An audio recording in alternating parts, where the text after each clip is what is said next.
तुर्की के राष्ट्रपति और विवाद दोनों एक साथ चलते हैं। अगर आपको यकीन ना हो तो आप देख लो। पहले ईरान से झगड़ा, फिर सऊदी के खिलाफ जहर उगला, उसके बाद कश्मीर को लेकर मुस्लिमों का नेता बनने की कोशिश की, लेकिन भारत ने हवा निकाल दी। एर्दोगन अमेरिका से भी टक्कर ले रहे। फ्रांस, जर्मनी का मामला आपके सामने है। ऐसे में तुर्की के लोग और तुर्की की सरकार सब परेशान है, क्योंकि बिना समझे बूझे एर्दोगन कोई भी बात कह देते हैं। उसी का नतीजा है कि अब सब उनके खिलाफ हैं और अनाप शनाप बकते रहते हैं। अब ताजा मामले को ही ले लीजिए। जर्मनी के नेता वोल्फगैंग कुबिकी के तुर्की के राष्ट्रपति रजब तैयब एर्दोगन को लेकर एक विवादित टिप्पणी आई, जिसके बाद तुर्की के विदेश मंत्रालय ने जर्मन राजदूत को तलब कर लिया और विरोध जताया। खबरों की माने तो जर्मनी नेता वोल्फगैंग कुबिकी ने राष्ट्रपति एर्दोगन की तुलना सीवर के चूहे से कर दी, जिसके बाद हंगामा मच गया। नाराज तुर्की के विदेश मंत्रालय के प्रवक्ता ने इस मामले में कहा कि चुनाव कैंपेन में अपनी स्पीच के दौरान जर्मन फेडरल पार्लियामेंट के उपाध्यक्ष वोल्फगैंग कुबिकी की ओर से दिए गए आपत्तिजनक बयान की तुर्की निंदा करता है। तुर्की विदेश मंत्रालय के प्रवक्ता ने कहा कि वोल्फगैंग कुबिकी का इस तरह का बयान उनके राजनीतिक और नैतिक स्तर को दर्शाता है, साथ ही उनकी असभ्यता को भी दिखाता है।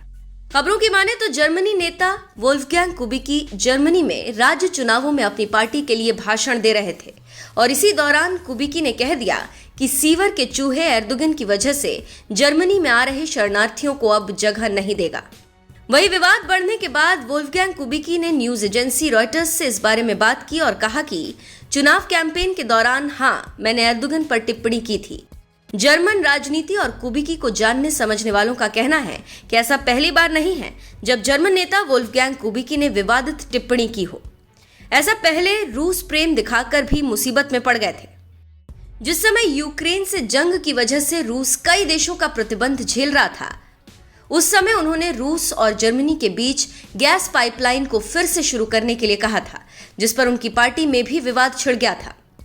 कुबिकी ने साल 2015 में एर्दोगन की तारीफ भी की थी और कहा था कि एर्दोगन ने तुर्की के लिए एक अच्छा सौदा किया था, जिसमें वे यूरोपीय संघ में प्रवेश करने वाले शरणार्थियों की संख्या पर अंकुश लगाने के लिए सहमत हुए थे।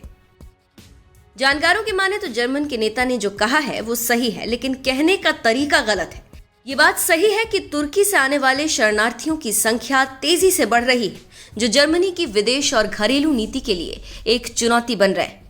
बस इसी बात से झल्लाते हुए कुबिकी ने ये बात कह दी, लेकिन इसको लेकर तुर्की में बवाल मचा है। अब देखना होगा कि जर्मनी अपने बेवकूफ नेता की बात से कैसे निपटता है।